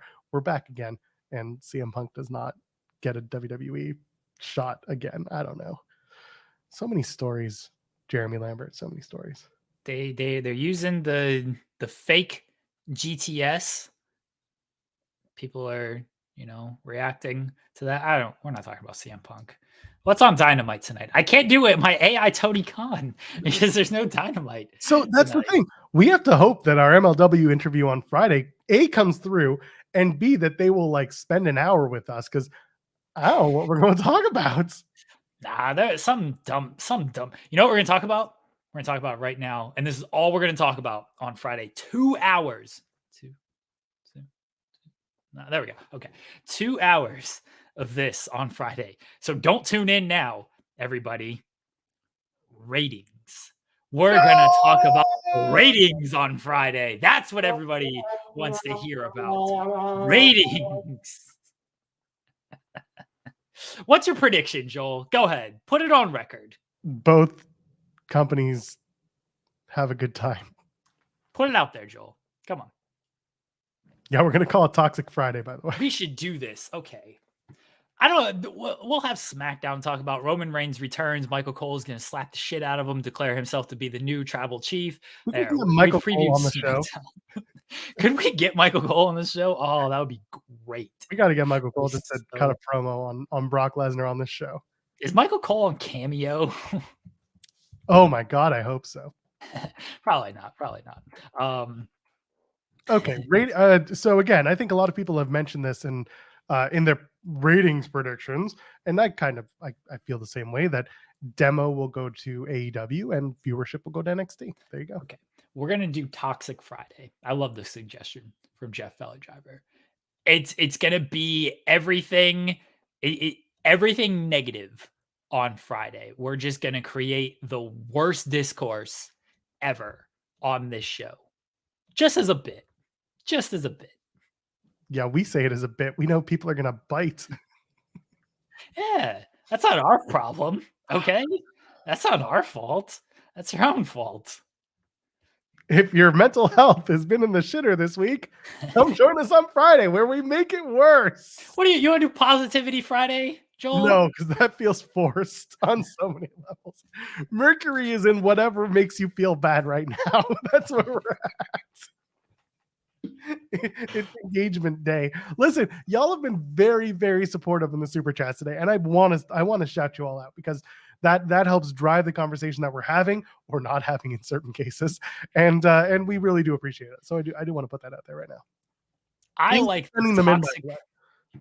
the Toxic Friday bit, by the way. We'll troubleshoot this. We'll workshop this. I don't want to make Joel Pearl uncomfortable. Me, I don't care, because I do this show. I have a great time with it, and then I log off, and then I work. I don't keep up with anything after that. I do not care past that. Bless Sean Ross Sapp, who has to debunk all of these stories and has to deal with all of it. Jeff, you're part of the show at this point. I mean, we steal everything from you. We got to send you royalties on a lot of stuff right now. I want to do Toxic Friday, where we just create the worst discussion in the world and just see what happens. Let's again, this is a social experiment, Joel Pearl. Social experiment. Let's see if like the viewership and stuff goes up. The headline's got to be something like NXT trounces AEW in the ratings type of thing. Like, it's got to be something like that. Okay? We just had 50 minutes ago a whole conversation that culminated with me saying moderate conversation yields moderate results, and now we want to completely toss it on its head. Yeah. Okay, just making sure. And this is what's really this is the thing. There are podcasts that I know of out there that literally take various takes from the internet, especially about wrestling, and like talk about them. We've had shows pitched to us, Jeremy, about people wanting to create content based on this, and we've shot them down each time because it's just not what we want to do. We've had segments, pitched to us about just stuff like this. And no, it's not what we want to do at all. But one, I think our audience knows this show well enough and knows certainly me well enough of what's a bit, what the actual discussion and discourse is. We're probably not going to do Toxic Friday, everybody. Okay, but we should. Although I will point this out. Will Jeremy and Joel dress up like Gigi Dolan and JC Jane? Yes! Yes! Hold on. All right, which one are, let me pull up. JC's the one who's currently about to have sex with Andre Chase. Yes, get into sexing. I respect her. I'll be her. I'll be JC Jane. You got to dye your hair red, Joel Pearl. I mean, it's already kind of. It was red. I swear to God, this used to be very red. Oh man. See, okay, so here's Ryan Sullivan, of course, makes the point of like, I need to be in full care. I will. That is what, again, is going to separate us from these other shows that just do it because they maybe believe it or they want the actual engagements.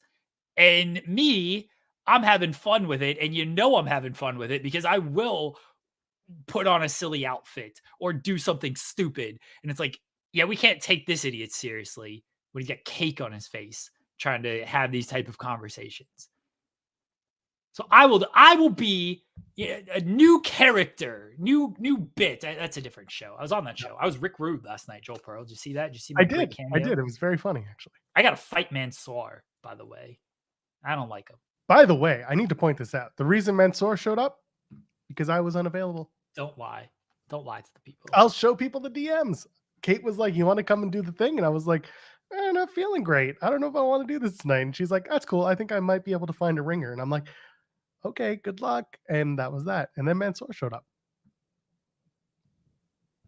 I don't like Mansoor. Made Mansoor last night. I don't like him. Why not? He creates work for me. Like, I tried to go to bed last night and I'm getting messages like, Mansoor said this on our show. Give you one guess as to who sent me that message. And I'm like, yeah, I Alex know. Pulaski. I covered it. Hey, we give Sean credit for watching this 3-hour Twitch stream that I was watching, that I did stories for. I'm going to fight Mansoor. He has no idea who I am. That's true. He's too busy trying to get Sean on the phone to debunk certain things. Here's what we need to do. Louis got it. NFL ratings kill both these clown companies. They don't even touch the Thursday game only on Amazon. That's the toxic world. That's the toxicity we need. Maybe Impact's gonna have a banger show on Thursday, and then I can carry over the post-show conversation to Friday, right? No. I just know that I don't have to watch wrestling tonight, and I don't know how to feel about that or what to do. What should GTS, Joel. Go to sleep? I would love to. Hockey tonight, baby. Avs playing 10 hours from now. 10 hours. Colorado Avalanche kick off the 2023-2024 Stanley Cup run. Senton Hurricanes played 7:00. Ducks are going to lose at... When do they play? They don't play. No one's going to watch them. The Ducks and the Golden Knights are on Saturday at 10 p.m. I'm not going to be watching that. Remember when hockey was good? Hockey is good. Well, the views of certain people in hockey who have a lot of power suck. Buddy, let me tell you.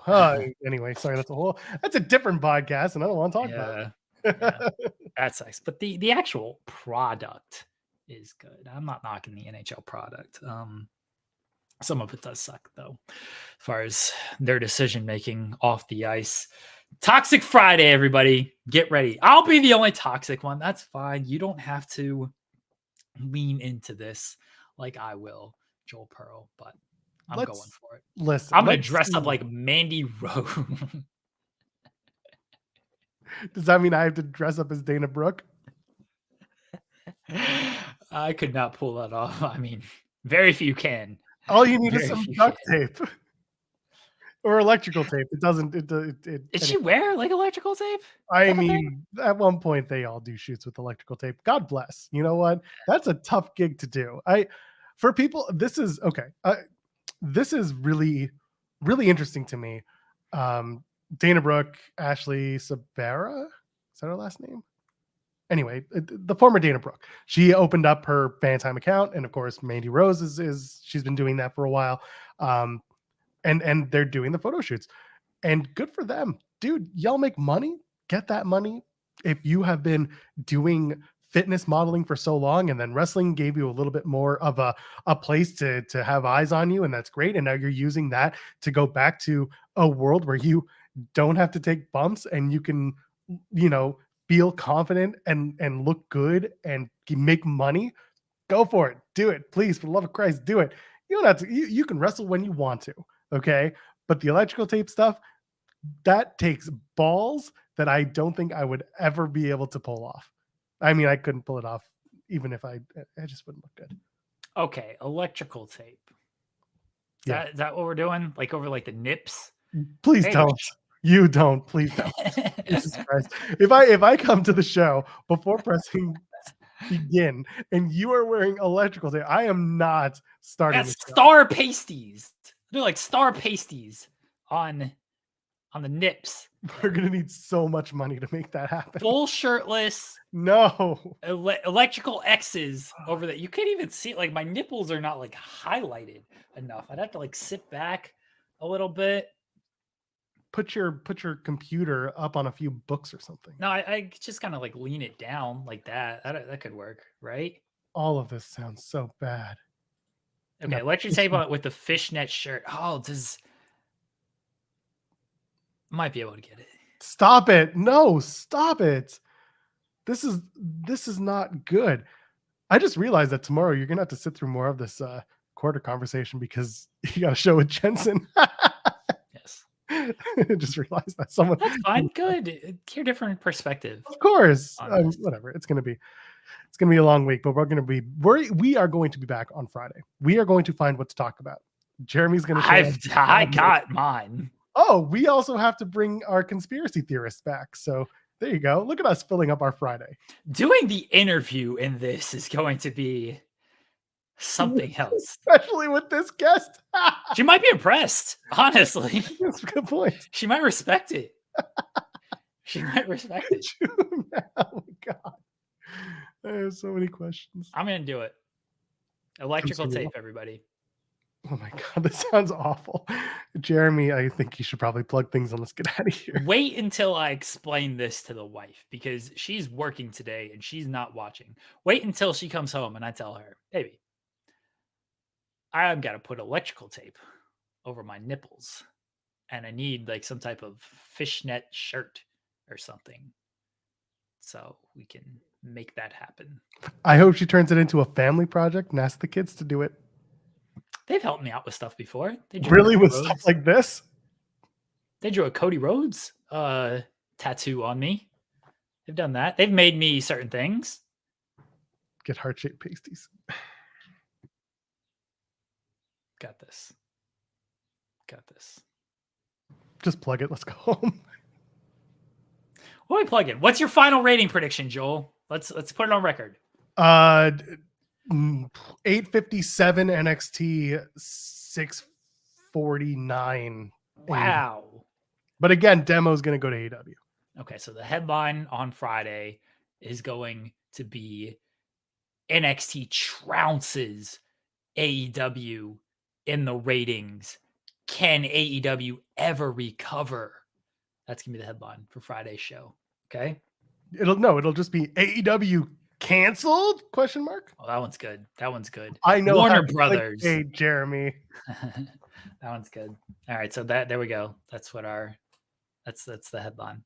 My official prediction, Joel Pearl, is 1.5 million wrestling fans tuned in to watch AEW and NXT on a Tuesday. This is great for the business. Wrestling is fantastic. Everybody watch your wrestling. Yeah! Moderate views yield moderate results. Jeremy Lambert, plug away, please. 10 o'clock p.m. Eastern. We have a tremendous lineup for everybody. It is the Los Angeles Kings. No one really cares about them. Anze Kopitar. They don't have Jonathan Quick anymore. I don't know who else is on that team, but they're taking on the 2023-2024 Stanley Cup champions. I'm predicting the future, Colorado Avalanche, led by the great 29, Nathan McKinnon. And on the back end, number 8, Kale, all hail Kale McCarr. Jonathan Druin's on the team, 50 goal scorer. Mikko Rantanen is out there. Alexander Grigoriev, number 7, Devon Teus. We have a tremendous lineup tonight, led by head coach Jared Bednar. The Colorado Avalanche getting the Stanley Cup run off to a great start against the team from Los Angeles. Let's go, Avs! Let's go, Avs! That's all I'm plugging. Oh, okay. Sens play at 7 o'clock. Let's go New Era Sens, I guess. I have a jersey. So. I'm an American badass. Watch me kick. You can roll with rock or you can radio edit. I'm at Joel Pearl, JOELPEARL. We're back on Friday at 10 a.m. to go back in the weeds. And I don't know what we're going to talk about, but we're going to find out.